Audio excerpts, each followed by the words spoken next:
Mga kababayan, saan tayo? O dito, no? Kasi si Mick Zubiri ho, mga bossing, may iniebas. May sinasabi. Si Mick ay kasama din, no?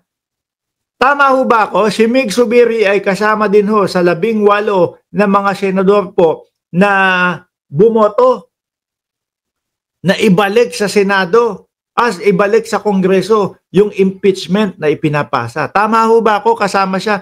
Kasi yung 5 na hindi approve, mga bossing, doon sa pagbabalik ng impeachment sa Kongreso, si Risa Ontiveros, Coco Pimentel, si Nancy Binay, sino pa? Sherwin Gatchalian at si Grace po, yun. Si Zubiri kasama din sa 18, mga kababayan, na nagsabi, ibalik yan sa Kongreso, tanungin sila ulit kung dumaan ba sa konstitusyon o kung nasa konstitusyon ba itong pagpapa-impeach kay Vice Presidente. Ngayon may nabitawan siyang salita, mga kababayan. I think, sabi dito ni Senator Juan Miguel Mig Zubiri, I think it is a witch hunt because they want to remove her from service, no? At kumbaga, gusto sabihin din ni Mig Zubiri na merong mga gustong matalo siya sa susunod na election. Tama ho ba yun, mga kababayan? Sasabihin nila, witch hunt daw po yung ginagawa kay Vice Presidente dahil gusto lang ma-remove doon sa position. Tignan nyo nga po ang lagay ng ating bayan, mga bossing. Bagsak po ang ating bayan. Ano po? Baon po sa utang ang ating bayan. Yung mga kapwa na, dito ho, sa amin, walang tax dito. Yabang, wala hong tax dito. Kaya lang, mahal pa din ho. Mahal pa din ho. Kasi lahat ng mga goods na aming kinukonsume, lahat po ng goods na aming kailangan, kumbaga, ibabarko pa para po marating dito sa amin. Kung magkaroon ng World War III, tingin ko hindi kami makakasama. Pero hindi naman po, no? May awa ang Diyos na hindi po matutuloy yung mga ganong World War III. Mahal pa din po dito sa amin. Pero walang tax. Sa atin po, mga kababayan, patong-patong na po ang tax para lang po, makasabay ang ating bayan. Para yung mga pangangailangan po, mapunan ho, mga bossing. Yung kinikita ng bansang Pilipinas, kulang po. Kaya merong mga tax ang ating bayan.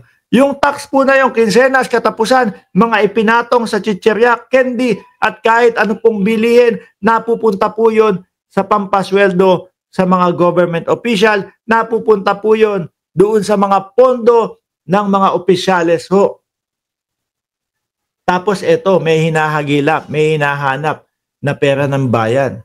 Tapos sasabihin lang ni Mig Zubiri, witch hunting lang daw ang ginagawa. Kay Vice Presidente. Para po masabi yan, mga kababayan, kumbaga, dapat malaki o malawak o malaki ang iyong ebidensya na, kumbaga, sinisiraan lang ang Vice Presidente. Di po ba? At ito, napansin din po ng isang House Prosecutor, mga bossing, na si Lawrence Defensor, na hindi nga naman dapat nanggagaling kay Mig Zubiri itong mga ganito pong mga pahayag. Kasi parang pinagmumukha na nila na, naku, wala namang kwenta yung impeachment ng Kongreso na yan no? Pinupolitika lang nila itong si Vice Presidente. Sandamakmak ho ang ebidensya, mga bossing. Sa Kongreso pa lang po, nakikita na po natin, mga kababayan. Hindi na po maikakaila kung gaano kadami ang ebidensya nila. Sa mga resibo pa lang, nag-uumapaw na ho Di ba? Sa mga resibo pa lang, unang tanong pa lang dyan, sino si Mary Grace Piatos? Tingin ko hindi nila ho kakayanin na ipaliwanag ho yung mga ganon. Kaya itong mga ito, gusto ipamuka sa mamamayang Pilipino, yung impeachment naman na yan. Pang-ano na lang nila yan pamumulitika lang naman nila yan Gustong pagmukain na mababaw lang po at walang mga ebidensya. Nag-uumapaw, Zubiri. para sabihin mo na witch hunting lang ang ginagawa sa Vice Presidente.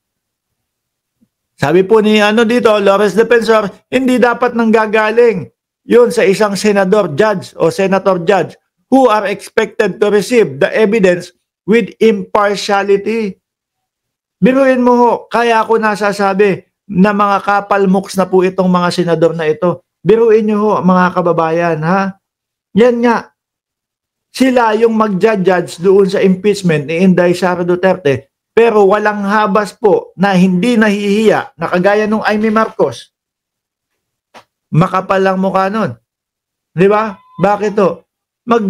Mag-judge ka sa impeachment nung Vice Presidente, pero ano ang pinapamukha sa atin? Kasama ko to. Friends kami nito. No? Hindi mananalo yung impeachment na iyan. Di po ba nung tumakbo kayo para sa bayan ang sinasabi ninyo, bakit nagmumukhang para sa mga Duterte na lang kayo? Di ba, mga bossing? Bakit harap-harapan yung pinamumuka sa mamamayang Pilipino na hindi nyo pa nakikita yung ebidensya, pinapatay nyo na yung impeachment. Kinakampihan nyo na yung ini-impeach. Kakapalan ng mukha yan. Di ba? Ibang klase ho itong 19th Congress, mga bossing. No? At yung mga tumawid sa 19th Congress, ibang klase ho. Ginagawang bobo ang Pilipino. Di naman naintindihan na mamamayang Pilipino ito. No? Sandali lang, napakasimple ho. Kayo ho, mga bossing, ganitong pinakasimple na paliwanag dyan. Kayo kunyari, meron kayong kinasuhan. Kinasuhan nyo ako. Tapos dahil si Mark Ramos kaibigan yung judge at kakilala ko yung judge. Labas tayo, judge. No? Tara. Banding-banding tayo. Nakita nyo po, naku, yun yung magiging judge sa namin magiging judge sa kaso ko kay Mark Ramos Tapos lagi niyang kasama. Tapos ang maririnig mo magkaibigan yung judge at yung kinasuhan ko. Ano po mapipil nyo? Ganyang kasimple ho yan, mga bossing. Ano po ang mararamdaman nyo? Siyempre, naku, talo na tong kaso ko. No? Tama ako Nasa posisyon akong magreklamo Kaya lang, wala. Panigurado ako nito, kakampihan nila nung judge si Mark Ramos kasi kaibigan niya. Ganyan ang ipinamumuka nitong mga senador na ito sa mga Pilipino. Ginagawa tayong bobo. Sila mismo ho, yung nag-aabogado sa Vice Presidente. Biruin nyo nga ho, mga kababayan, tayo, regular na Pilipino, simpleng mamamayan. Alam po natin kung ano yung nakasulat doon sa sa konstitusyon Shall forthwith, napakasimple. Di ba? Ano ang ibig sabihin? Agad-agad. Kapag may 1/3 na pirma yung sa impeachment galing sa Kongreso, agad-agad tumuloy na sa paglilitis. Maging impeachment court na ang Senado. Simple, agad-agad. Yun lang ho Ginagawa tayong bobo Bakit to? Yun ba ang ginagawa nila? Hindi. Yun po yung nakasulat sa konstitusyon na yun lang ang gagawin. Pag hindi nakasulat sa konstitusyon, hindi mo gagawin yan. Kung ano ang nakasulat sa konstitusyon, yun lang ang gagawin. Ginawa po ba nila? Hindi. Ano ang ginawa ni Chis? 4 months na, 4 months po, bakasyon ang Senado. Walang nagawa ang taong bayan, siya ang nasa poder. Nung nakarating na po sa 4 months, June 2 na, sa naman po, sa 11, June 2 or June 2, sa 11 na lang po kasi pag-aaralan pa. Sumunod nun, iba na naman. Ibalik daw sa Kongreso. Di po ba? Lahat po nung pagdidismiss, walang dismiss, wala pang dismiss, pero dyan sila papunta. Lahat po nung pag-uudlot nila, mga kababayan, etong remand, Etong pag-uurong-urong po nila, lahat po hindi nakasulat sa konstitusyon yan, mga bossing. Eh, baka po ang pamukha sa atin ng mga senador, mga kababayan, eh kami ang nasa poder eh. Di ba? Kami ang nasa poder, kami ang mga senador, kami ang magdedesisyon, hindi kayong mamamayang Pilipino. Dahil po yung konstitusyon, mga bossing, yan po ang Biblia ng ating bayan. Kung ano nakasulat dyan, yun dapat ang masunod. Pag hindi na po nasunod dyan, lugi na tayong mamamayang Pilipino. Lugi na yung maliliit. Pag nakalaban natin sila, at tapos hindi pabor sa kanila yung konstitusyon, kung ano na lang po yung gusto nilang maging interpretasyon doon sa konstitusyon, yun po ang magiging interpretasyon nun. Lalong-lalo na pag hindi nangyari, no? Yung nakasaad sa konstitusyon dito po sa impeachment ni Sara Duterte. Delikado ho yan, mga kababayan. Kung saan papabor yung interpretasyon nila doon sa konstitusyon, doon mangyayari. Ikaw, nakalaban nila, yari ka. Di po ba? Eh, pakialam namin, kung magsalita man, ang malalaking mga universidad dyan. Pakialam namin sa UP. Anong pakialam namin sa San Beda? Anong pakialam namin sa Lasal?